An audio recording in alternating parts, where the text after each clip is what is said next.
October 28, 1940, the night that Greece did not bend. It was dark. It was silence.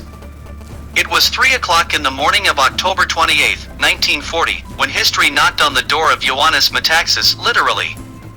The Italian ambassador Emanuele Grazzi appeared at the Prime Minister's residence in Kifisia, holding a paper that had neither room nor negotiation.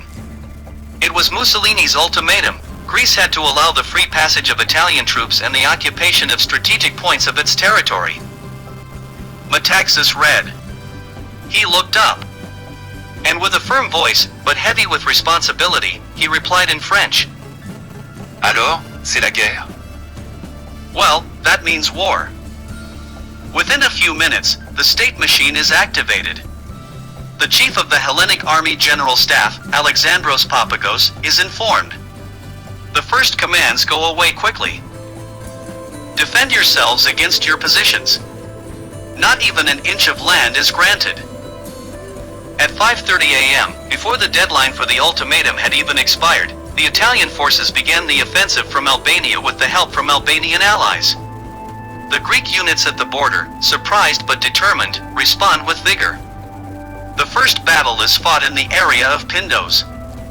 The soldiers, with inadequate equipment but a steel soul, hold the lines. At 6 a.m., sirens sound in Athens. Citizens are waking up to a new reality. Newspapers circulate with headlines that leave no room for maneuver. Greece at war. Queues are forming at the recruitment offices. Men of all ages, with a hard look and a tight heart, come voluntarily. Women are organized into support groups, nurses, volunteers. The students write slogans on the walls. Greece is not just ready. It is united. In the mountains of Epirus, the terrain is rough, the cold is tender, but the resistance is fierce. The Italians underestimate Greek determination.